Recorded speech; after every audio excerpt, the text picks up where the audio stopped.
नमस्कार दोस्तों, मित्रों, चैनल देखने वाले, आपको बहुत बहुत शुभकामनाएं कि आप हमारा चैनल देखते हैं। हालांकि यूट्यूब तो ये सोचता है कि ये चैनल आगे न बढ़े, क्योंकि हम सच्चाई को बताते हैं। कई बार ये मुसल्ले स्ट्राइक भी लगवाते हैं, लेकिन वो स्ट्राइक ख़त्म हो जाती है, क्योंकि हम तो वही बता रहे हैं ना, कुरान में है।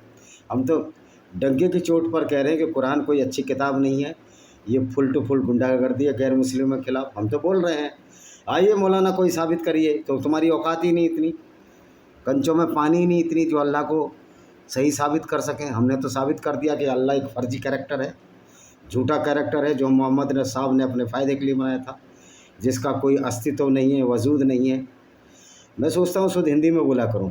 तो मेरा संदेश तो उन लोगों को है जो शुद्ध हिंदी समझते हैं और वास्तव में इस्लाम की बुराई को देखकर इस्लाम से मुंह मोड़ते हैं।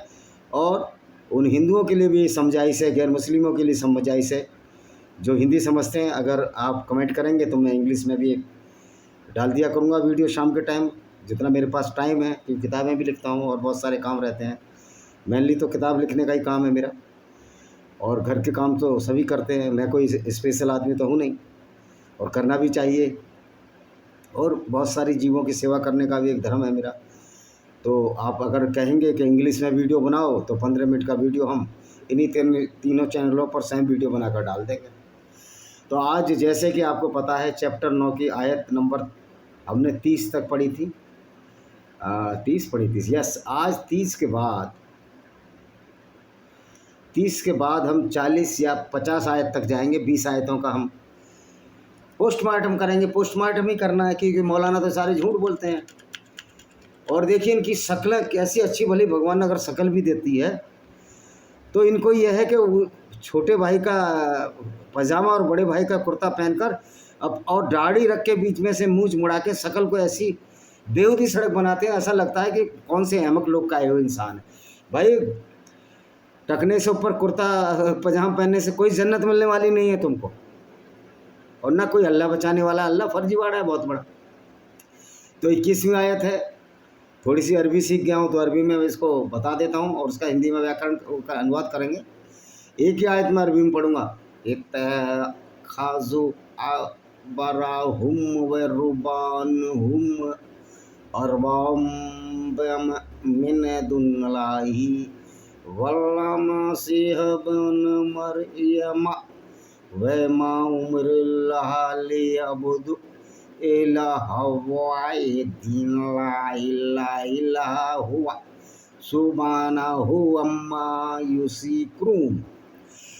दोस्तों, इस आयत का मतलब है उन लोगों ने जो अपने अल्लाह को छोड़कर अपने आलिमों को, अपने जाहिदों को और मरियम के बेटे मसीह को अपना परवरदिगार बना डाला।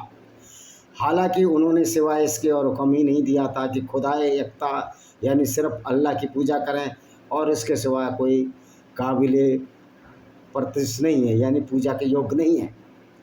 जिस चीज़ को ये लोग उसका शरीक बनाते हैं वह उससे पाक और पाकीज़ा है।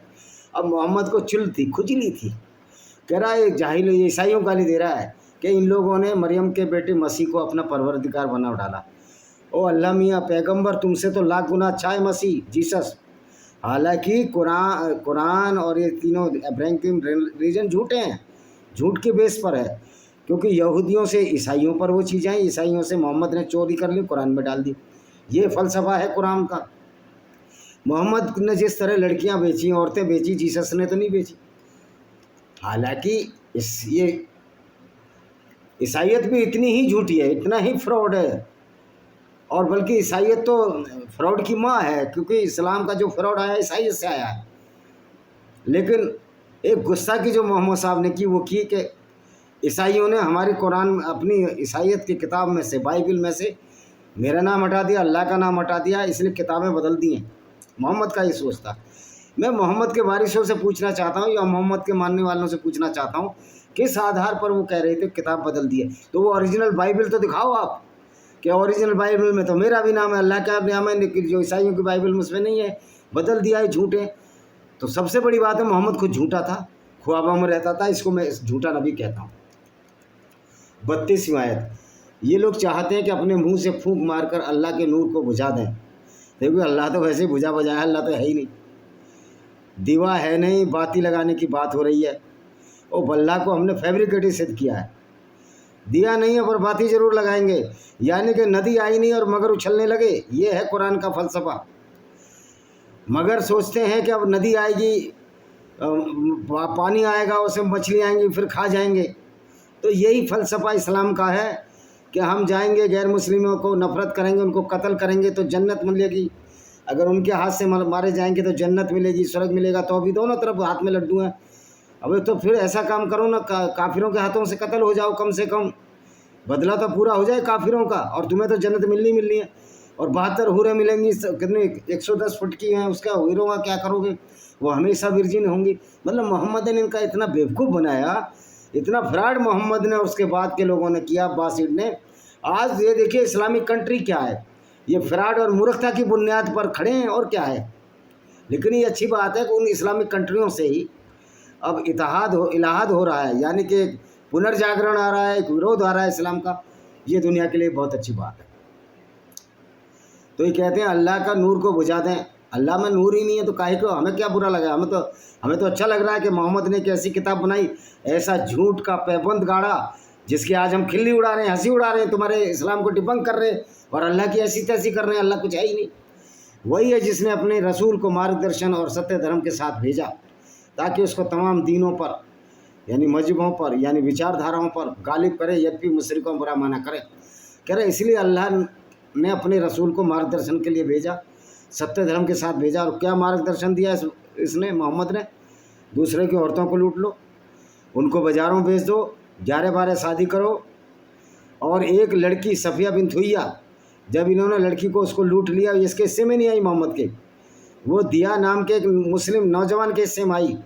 लेकिन किसी ने पट्टी पढ़ा दी 55 साल की उम्र में इस बड़हू को कि वो लड़की तो बड़ी खूबसूरत है, तुम्हारे लायक। तो मोहम्मद ने कहा कि उसके बदले दास ले लो, लड़कियां ले लो। तो इसके बदले इसने लूटी हुई 3-4 लड़कियां दे दी और दास दे दिए। कौन सा इसका मोहम्मद के बाप का माल था, सारा तो लूटा हुआ था। मोहम्मद का बाप तो मोहम्मद से बहुत अच्छा था, मोहम्मद की माँ भी अच्छी थी, और ये ऐसे पुत्र थे। इनसे जब पूछा गया कि तुम्हारे माँ बाप तो मुसलमान नहीं थे, वो कहाँ जाएंगे, थे वो भी नरक की आग में जलेंगे। तो इस तरह का जब मूर्ख संतान पैदा हो तो इसी तरह की विचारधाराओं का जन्म होता है। जो अपने माँ बाप की इज्जत नहीं कर पाया, वो रसूल दूसरों की इज्जत कर सकता था क्या? वो किसी की बहन बेटी की इज्जत कर सकता था?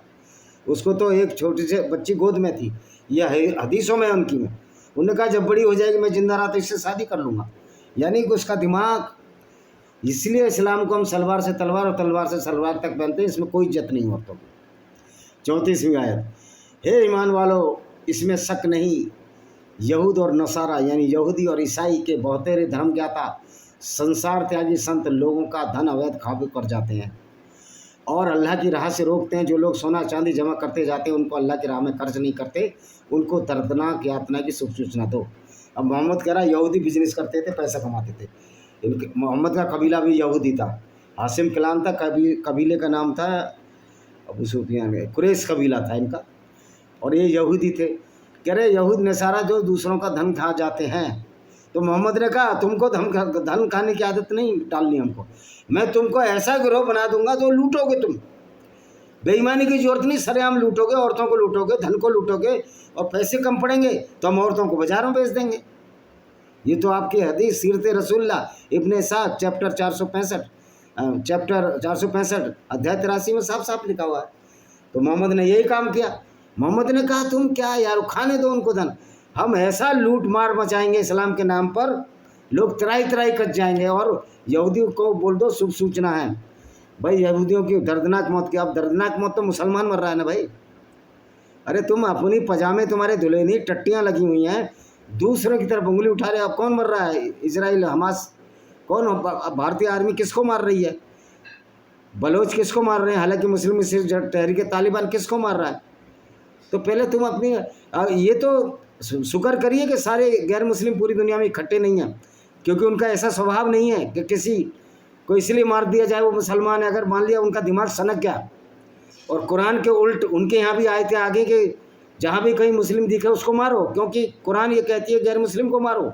तो इसका रिवर्स हो गया ना, तो ना तुम्हारा अल्लाह बचाएगा, ना अल्लाह का दल्ला पैगंबर बचाएगा जो लड़कियां बेचता था, जो दलाली करता था औरतों की। ये आपको समझने की जरूरत है। 35वीं आयत, जिस दिन वह सोना चांदी जहन्नुम की आग में गर्म और लाल किया जाएगा, फिर उससे उनके ललाटों, उसके पहलू, उनकी पीठें दागी जाएंगी। उनसे कहा जाएगा, वह तुमसे अपने लिए दुनिया में जमा कर रखा, अपने लिए जमा क्या मजा चको। तो चल वे जोकर, ये जोकर है, मोहम्मद जोकर है बहुत बड़ा। कह रहा सोना चांदी आग में गर्म और लाल किए जाएंगे। ख्वाब दिखाए, ख्वाब देखते देखते मर गया। और हमारे मुस्लिम भाइयों को भी ख्वाब दिखाया और बेचारे परेशान हैं, 72 बुरो और जन्नत के चक्कर में परेशान है, जो है ही नहीं और अल्लाह है ही नहीं। सारा बेसी फ्रॉड पे टिका हुआ इस्लाम का। इसलिए मैं कहता हूँ अल्लाह भी झूठा, नबी भी झूठा, और सारा झूठ फरेब पर टिकी हुई है इस्लाम की आइडियोलॉजी है। 36वीं आयत क्या कहती है? इसमें तो शक ही नहीं कि अल्लाह ने जिस दिन आसमान व ज़मीन को पैदा किया, उसी दिन अल्लाह के नज़दीक अल्लाह की किताब लोहे महफूज, यानी लोहे महफूज में सुरक्षित है।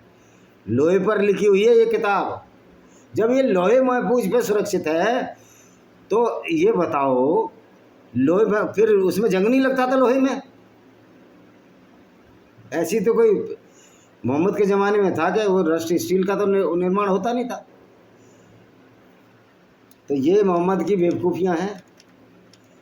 महीनों का आगे पीछे कर देना कुफ्र की जाती है। अब वो क्या, यहूदी क्या होते थे, अपने हिसाब से अपने त्यौहार मनाते थे, लेकिन मोहम्मद को खुजली आज हर मुसलमान को खुजली है कि हम इसके अल्लाह को माने। तुम्हारे क्या अल्लाह क्यों माने?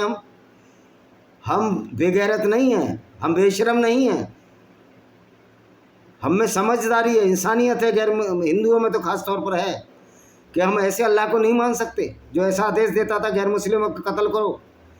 जिसने एक अच्छा भला, मोहम्मद जब 40 साल तक था उसने कोई लूटपाट नहीं की। जैसे ही उसने इस्लाम कबूल हुआ मोहम्मद लुटेरा हो गया। ध्यान रहे, मैं ये बात मानकर चल रहा हूँ कि अल्लाह फ्रॉड है और मुस्लिमों का अल्लाह अगर ये मानते हो उसके आधार पर मैं बात कर रहा हूँ। अल्लाह है नहीं, ये तो मैं पहले कह ही रहा हूँ आपको। There is no Allah at all. Yes, there was a दल्ला of Allah that is known the Mohammed but he was not alive. हे ईमान वालों, तुम्हें क्या हो गया है? जब तुमसे कहा जाता है कि अल्लाह की राह में जिहाद के लिए निकलो तो तुम ढीले होकर ज़मीन की तरफ झुके पड़े होते हो। क्या तुम आखिरत की अपेक्षा सांसारिक जीवन से प्रसन्न हो गए? तो समझ लो कि दुनिया की ज़िंदगी का साज सामान ऐसा आराम के मुकाबले। अब मोहम्मद ने कहा यार तुम लड़ने नहीं जाते हो, तुम इस ज़िंदगी को, मैं कह रहा हूँ मोहम्मद, अगर तुम्हें इतनी आखिरत की चिंता थी, परलोक में हुरें मिलेंगी, तो 63 साल की उम्र में जहर खाया, तुम 41 साल की उम्र में सुसाइड कर लेते। हाँ, पर तुम्हारी कुरान मुकम्मल नहीं हुई थी, क्योंकि फुल गुंडागर्दी जब तक मुकम्मल 1 साल में नहीं हुई थी। कुरान की आयतें बहुत दिनों बाद पूरी हुई, तो इसीलिए आपने आत्महत्या नहीं की। ये तो यहूदी बेवकूफ़ थे, वो पहले से अगर जहर वहर दे देती ना जैसे मोहम्मद को दिया, तो ये गुंडागर्दी पूरी दुनिया में ना फैलती जिसकी आज इस्लाम के नाम से जानते हैं। अगर अब भी तुमने निकलोगे तो तुम्हें अल्लाह दुखदाई यातना देगा। अल्लाह के औकात ही नहीं है यातना देने की। ना मुसलमान का भला कर सकता, ना हिंदू को यातना दे सकता। तुम्हारे बदले किसी दूसरी कौम को ले आएगा और तुम उसका पहचान नहीं सकते। हाँ, तो अल्लाह ने अब मुसलमानों के बदले यहूदी ले आए, वो मारो इनको सालों को सबको। तो इजराइल बिल्कुल ठीक कर रहा है। अल्लाह जो है यहूदियों को ले आया, अल्लाह हिंदुओं को ले आया, अल्लाह ईसाइयों को ले आया, इसलिए तो मार खा रहे हो तुम लोग। तो फिर अल्लाह की जब रजा है तो फिर तुम क्यों कहते हो कि विक्टिम कार्ड क्यों खेलते हो कि हमको मारा जा रहा है, फ़िलिस्तीन में मुसलमान मारे जा रहे हैं? ओ भाई, ये अल्लाह की रजा है। अल्लाह चाहता है कि यहूदी और हिंदू ज़्यादा तरक्की करें, ईसाई ज़्यादा तरक्की करें। अल्लाह भी जानता है कि ये गुंडागर्दी अब चलने वाली नहीं, अल्लाह सरेंडर कर चुका है। अगर तुम उस रसूल की मदद न करोगे तो कुछ परवाह नहीं, अल्लाह मददगार है। तो रहो ना अल्लाह के नाम पर भाई, अल्लाह मददगार है। काहे को खाना पानी मांग रहे हो? फ़िलिस्तीन में भूख पड़ रही है तो तुम्हें यूनाइटेड नेशन ऑर्गेनाइजेशन, अल्लाह तुम कुछ भी नहीं दे रहा, अल्लाह तुमको कुछ दे नहीं पा रहा, बम तक नहीं रोक पा रहा अल्लाह। तो अल्लाह है ही नहीं ना, फैब्रिकेटेड है। तो ये मोहम्मद ने जो मुसलमानों के साथ जो विश्वासघात किया है, उसका कहीं भी और कहीं किसी विचारधारा में इसका वो नहीं मिलता कि उनका पैगंबरी विश्वासघात करे, मुसलमानों को बेवकूफ़ बनाए। अगर तुम रसूल की मदद न करोगे तो अल्लाह करेगा। उसने तो रसूल की उस वक्त मदद की जब कुफ़ार मक्का ने घर से, जब ये भाग गए थे मक्का से, उस वक्त 2 आदमी थे, दूसरे रसूल, दोनों गुफा में थे। जब अपने साथी उसकी गरिया रोने पर समझा रहे, घबराओ नहीं, अल्लाह के यकीन हमारा साथ है, तो अल्लाह ने हमारी मदद की और अपनी तरफ से फरिश्तों की ऐसी सेनाएं उतारी जिसको तुम लोगों ने देखा तक नहीं। इनकार करने वालों का बोल नीचा कर दिया और अल्लाह ही बोल वाला, अल्लाह तो अत्यंत प्रभुशाली है। भाई मैं ये पूछता हूँ कि अल्लाह इतना प्रभावशाली है तो मोहम्मद के उहद की लड़ाई में 2 दांत तोड़ दिए सामने के, तो मोहम्मद ने अल्लाह को नहीं पुकारा? मोहम्मद ने पुकारा अपने दामाद हज़रत अली को, अली बिन्त क्या है इसके बाप का नाम था, अब्दुल्ला को पुकारा, जो इसका चचेरा भाई था। इसके चाचा का नाम अबू तालिब था। तो अबू अबू इसके ये फिर हुआ अली बिन तालिब, कि तालिब इनके चाचा का नाम था, तालिब का बेटा अबू। तो मोहम्मद ने अल्लाह को नहीं पुकारा, उसको भी पता था मोहम्मद कोई अल्लाह नहीं है, वो बेवकूफ़ बना रहा था अरबियों को। और आज भी अरबी बेवकूफ़ बन रहे हैं। आज तो हिंदुस्तान के कन्वर्टेड मुसलमान जो तलवार के डर से सलवार पहन रहे हैं, वो अल्लाह के ज़्यादा पैगम्बर पैरोकार हो गए, जबकि अल्लाह है ही नहीं। यार जो चीज़ नहीं उसके क्यों पैरोकार होते हो तुम? अपनी ज़िंदगियाँ क्यों ख़राब कर रहे हो? मुसलमान हो चाहे आपके पास कम या अधिक समान धन हो, बहरहाल तुमको हुक्म दिया जाए फ़ौरन चल खड़े हो और अपनी जानों से अपने मालों से अल्लाह की राह में जिहाद करो। अगर तुम तो जाओ ना भाई, पाकिस्तान, बांग्लादेश और हिंदुस्तान के मुसलमानों क्यों इतने कायर हो? जाओ फिलिस्तीन में लड़ने, अल्लाह की राह में जिहाद करो, पता लगेगा। लड़ने जाओ, बॉर्डर तो पहुँचो जरा। ये पाकिस्तानी मुसलमान सेना ही तुमको मार देगी। जाओ जाओ, तुम्हारी औकात है, तुम अल्लाह को मानते हो, वो औकात नहीं है तुम्हारी। ऐसे लोगों को डराने का काम है बस तुम्हारा, जो सीधे साधे लोग हैं। इसराइल का तुमसे बाल भी नहीं उखड़ रहा, ना अल्लाह से उखड़ रहा, ना किसी मुसलमान से उखड़ रहा। और हिंदुस्तान में जब हिंदू जागृत हो जाएंगे, और मैं तो कहता हूँ सेनाओं में मुसलमानों की भर्ती बंद कर देनी चाहिए। और ओला उबर टैक्सी में अगर कोई मुसलमान ड्राइवर है, उसको खारिज कर देना चाहिए, हम नहीं जाते।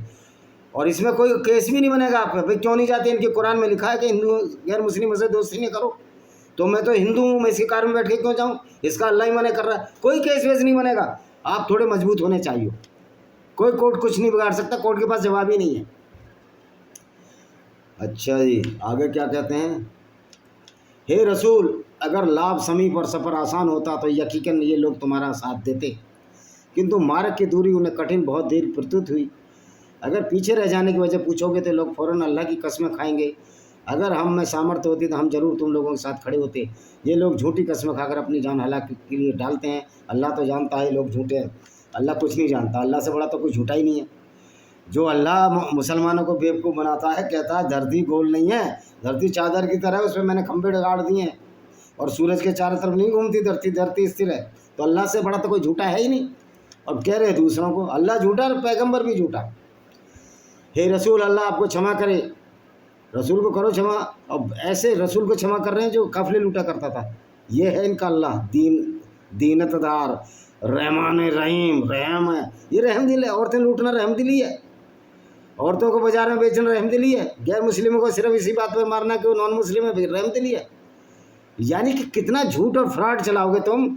मौलाना यासिर वजीदी शिकागो में रहता, तेरी औकात है तो आमने सामने बैस कर 1 करोड़ रुपया हम देंगे तुझको कैश, रख सर स्टाम्प पर। और अगर तूने सिद्ध नहीं किया तो तू इस्लाम छोड़, इस्लाम मत छोड़। मैं तो कहता हूँ तुम इसी गंदगी में पड़ा रहे, लेकिन तू मेरे को फिर 5 करोड़ रुपए दे। मैं कहता हूँ मत छोड़ो इस्लाम, हमने ठेका नहीं ले रखा। जिसको अब सुअर भी लगातार अगर गंदगी में पड़ा रहता है तो उसको अच्छा लगने लगता है बेचारे को। मैं तो सुअर को जानवर है, उसको बुरा नहीं कहूँगा, उसकी वैसी जैसी बनाइए। लेकिन यहाँ तो ही तुम्हारे में तो बुद्धि, अरे इस्लाम वालों में तो बुद्धि नहीं होती, मैं तो भूल गया। इसलिए तुमको गंदगी पसंद आ रही, पड़े रहो, इस्लाम एक गंदगी है। अल्लाह आपको क्षमा करे, तुम्हें उन्हें इजाज़त ही क्यों दी? ताकि तुम ऐसा ना करते, तुम सच बोलने वाले उजागर हो जाते और झूठों की जान ले लेते। झूठ सबसे बड़ा झूठा तो मोहम्मद ही था। ये रसूल, जो लोग दिल से अल्लाह और उसके अंतिम दिन ईमान रखते हैं, हम नहीं रखते ईमान, जो अल्लाह भी झूठा, अल्लाह ही नहीं। और वह तो अपने माल अपनी जानों से जिहाद न करने के इजाज़त मांगने के लिए बल्कि खुद लड़ने जाएंगे। आए ना, फिर जाते क्यों नहीं फिलिस्तीन? भाई पाकिस्तानियों, तुम्हारी आत्मा मर रही है, जरो 2-4 बम गोले खाओ, अल्लाह की फड़वाओ, अपनी भी फड़वाओ। ये सब झूठ और जो फरेब का जाल जो जमा गया है, कुछ नहीं कर सकते आप लोग। जिस इस्लाम के लिए कहावत है कि अगर आपके अंदर इस्लाम और कुरान का वायरस घुस गया तो आप में बुद्धि रहती नहीं। मूर्खता और अज्ञानता के शिखर पर खड़े होते हैं ऐसे लोग। चलो, सुपरलेटिव डिग्री तो मिली, सफलता तो मिली, भले नीचे से ही। जैसे मैं कह दूं मैं फर्स्ट आया हूं, कि कितने लड़के थे, 3 लड़के थे, तो किधर से फर्स्ट आए? अगर मैं नीचे से फर्स्ट आया हूँ, यानी मैं सबसे नीचे। तो ये इसीलिए ऐसे ही फर्स्ट आते हैं बस ये लोग, हमारे मुसलमान भाई। पीछे रह जाने की इजाज़त तो वही मानेंगे जो अल्लाह और अंतिम दिन पर ईमान नहीं रखते। उनके दिलों में संदेह पड़े हैं। हमारे दिलों में बिल्कुल संदेह है कि अल्लाह झूठा है, मोहम्मद भी झूठा और इस्लाम फ्रॉड है। बिल्कुल संदेह नहीं है हमें, तो ये वास्तविकता है, हमें अब विश्वास हो गया है। जैसे जब से मैंने कुरान को पढ़ा, और मौलाना तुमसे ज़्यादा कुरान पढ़ी है। मैं तो नौकरी भी कुरान की नहीं करता, ना मैं कोई मुसलमान हूँ। मैंने कुरान ये साइड बाई शौक था। लोग कहते थे अल्लाह बड़ा है, मेरे दोस्त था एक मकबूल अहमद, मैं देखूँ तो ये अल्लाह पैगंबर है क्या? यहाँ तो सारा फ्रॉड निकला, यहाँ तो सब पैगंबर ही लुटेरा निकल आया, पेशेवर लुटेरा, कातिल और हत्यारा निकल आया, औरतों का रसिया निकल आया। इसलिए रंगीले रसूल एकदम किताब लिखी महाशय राजपाल की, उसको पढ़िए, भारत से बाहर मिल जाएगी वो आपको। अगर ये लोग घर फिर लानत दे रहा है मोहम्मद को लूटने के लिए साथी चाहिए थे, और जब साथी नहीं होते थे ये परेशान हो जाता था। अगर ये लोग घर से निकलने की ठान लेते तो अवश्य उसके लिए कुछ तैयारी करते, मगर बात यह है कि अल्लाह ने उनके साथ भेजने को नापसंद किया, अतः उनसे आलसी बना दिया। उनसे कह दिया तुम बैठने वाले के साथ मक्खी मारते रहो, बेटा अब तुम मक्खी मारो, क्योंकि तुमने दुनिया को कुछ नहीं दिया, मूर्खता दी है। वह मस्जिद में भी मूर्खता ही करते हो, 17 बार जो नमाज़ पढ़ते हो ना, उसमें भी तुम गैर मुस्लिमों को गंदा ही बोलते हो, अच्छा नहीं बोलते। नमाज पढ़ने का कोई फ़ायदा नहीं है, क्योंकि जब अल्लाह ही झूठा है तो नमाज का फ़ायदा क्या हो? कुछ भी फ़ायदा नहीं होगा। यदि वे तुम्हारे साथ निकलते, कह रहा है जो साथ निकलते, जो नहीं जाते थे लड़ने मोहम्मद के, तो तुम्हारे अंदर खराबी के सिवा और किसी चीज़ की अभिवृद्धि नहीं करते। अरे खराबी मोहम्मद में, अल्लाह में तो इतनी खराबियाँ हैं कि उसमें बढ़ाना है ही नहीं, अपने आप ही इतनी खराबियाँ, लिमिट हो गई है, बियॉन्ड द लिमिट है। इसीलिए तो आज इस्लाम की गुंडागर्दी सहने को हम लोग तैयार नहीं हैं। बहुत हो चुका है ना, फिर इनफ, अब बदला देना है, बदला लेने का टाइम है। हम भी समझ गए अल्लाह जो फ्रॉड का जाल है कुछ नहीं है, ये सिर्फ एक नौटंकी थी जो मोहम्मद साहब ने अपने फ़ायदे के लिए चलाई थी। और तुम में से वह भी है जो उनकी बातों पर ध्यान देते। अल्लाह अत्याचारियों को भली भांति जानता है, अल्लाह से बड़ा तो कोई अत्याचारी नहीं हुआ। वैसे अल्लाह है नहीं, अल्लाह एक फ्रॉड है, लेकिन सबसे बड़ा अत्याचारी वही है। अब सुनिए 48वीं आयत, ला कदिबत गबुल फितर, तो समझ में तो आएगी नहीं। ए रसूल, उन्होंने तो इससे पहले भी उपद्रव मचाना चाहा, और वे तुम्हारे विरुद्ध घटनाओं और मामलों के उलटने पलटने में लगे रहे। यद्यपि हक आ पहुँचा और अल्लाह का आदेश प्रकट होकर रहा, यद्यपि उन्हें अप्रिय लगता रहा। अल्लाह का आदेश तो अप्रिय लगेगा ही, तुम दूसरों को कत्ल करने कहोगे तो अल्लाह की हम पूजा करेंगे क्या? उसको फूल का गुलदस्ता देंगे? जो अल्लाह को मानने वाले हैं अगर ये कहेंगे आप काफिर हो, तो हम तो जूते मारेंगे 50 सालों के मुंह पे ऐसे लोगों के। उन लोगों में कुछ ऐसे भी जो साफ कहते हैं मुझे तो जाने की अनुमति दीजिए, मुझे कुछ कहते हैं भाई हम नहीं मानते अल्लाह को। मोहम्मद कह रहा है हाँ बिल्कुल नहीं मानते, अल्लाह को मानना ही नहीं चाहिए, जो अल्लाह को मानेगा बेवकूफ़ है। ये रसूल परीक्षा में पहले ही पढ़े हुए हैं, परीक्षा में अल्लाह पढ़ा हुआ है, अल्लाह परीक्षा में फेल हो रहा है, मोहम्मद परीक्षा में फेल हो रहा है, इंसानियत की परीक्षा में इस्लाम फेल हो रहा है, औरतों की इज्जत करने की परीक्षा में इस्लाम फेल हो रहा है। ये इस्लाम कहीं भी पास नहीं हो रहा, फेल हुआ जा रहा है। ये समझता ही नहीं लोगों को।